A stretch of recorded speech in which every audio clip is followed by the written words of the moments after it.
හරි ඔයාලත් පොත බලපුවම ඔයාලටත් මේක තේරෙනවා.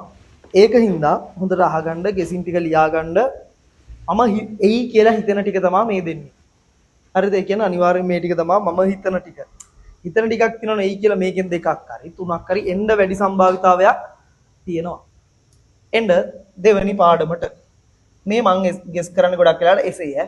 ඔය MCQ එකෙන් වැඩි ගෙස් කරන්න බෑ. ඉතින් MCQ එකක් ගෙස් කරන්න පුළුවන්ද බං? බෑනේ MCQ ගෙස් කරන්න. මට නම් බෑ MCQ. ස්ට්‍රක්චර් උතේ නිකන් කිව්වා ඒක මම වොයිස් වලින් එම ඉස්සරහට ප්‍රව කරන්න. දෙවෙනි පාඩමේ වගේ පළවෙනි ගෙසින් එක ඔයා හිතන්න. ඔයාට මේ සැරේ එන්න පුළුවන් කොටසක් තමයි ජලය පොඩ්ඩක් කරකින්න. බොක හැමදාම බලන් ඉන්නවා. ජලයත් කවකටත් ලියා ගන්න. ජලයේ රසායනික ගුණ, භෞතික ගුණ. මෙවුවා මෙහෙම දෙන්නේ නැහැ. මෙවුවා කඩලා දෙන්නේ ඈ. අමුයෙන් ජලය ගැන ලියන්න දෙන්නේ නැහැ. කොයි වෙලාවකවත් ජලයේ භෞතික ගුණ, ජලයේ රසායනික ගුණ ඒ වගේ. ඊළඟ ඔයා බලන්න බහිස්සෛලීය සංඝටක ටික බලන්න.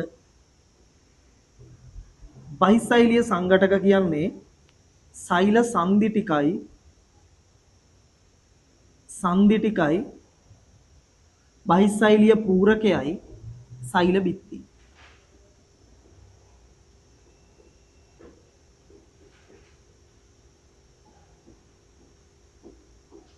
ඊට පස්සේ ඔයා බලන්න පොඩ්ඩක් සෛල චක්‍රය ලොකුවට බලන්න එපා. සෛල චක්‍රයත් වෙනවා චුට්ටක් බලන්න අන්තර් කලාව වගේ වෙන්න පුළුවන්. මේක හැබැයි 2022 පොඩි ටච් එකක් ගියා. 2022 ගියා ඕක. එහෙනම් සෛල චක්‍රය ගොඩක් බලන්න එපා. සෛල චක්‍රයත් පොඩි නිකන් තුන්වෙනි මට්ටමට වගේ බලන්නකෝ. මේ දෙක අනිවාර්යයි. ජලයේ අවුලක් නේ. ඔයාලට ජලයේ බලන්න දෙයක් නැහැ නේ ජලයේ ඇත්තරම. ජලයේ භෞතික රසායනික ගුණ කිව්වොත් වෙන් කරගන්න පුළුවන්කම තිබ්බනම් හරි මෙන්න මේ තුන බලන්න වෙයි. මේ තුන ඕනනම් කරපු වීඩියෝ උනත් ඇති. ඒ ටික බලලා ඔගේ කැටි ක්‍රමයක් එම තියෙන බහිස්සෛලීය පූරකේ මතක තියාගන්න. අර එළ පුදල මොකක්ද? ඒ වගේ දේවල් තියෙනවනේ. සෛල චක්‍රය ටිකක් හැමෝටම ලේසියිනේ. ඒක බලන්න. හොඳට අහගන්න. සෛල චක්‍රයත් එක්ක ඔයාලට එන්න පුළුවන් මෙන්න මේක. gadu අර්බුද පිළිකා. මේක නම් හොඳටම බලන්න. ඕකත් මම රචනා ප්‍රශ්නයක් ලියන විදිය ඔයාලට කියලා දී ඇති. මේක බලන්න gadu අර්බුද පිළිකා පොයින්ට් ගොඩක් තියෙනවා. මේක සාමාන්‍යයෙන් එකපාරින් විතර ලියන්න ටිකක් අමාරුයි.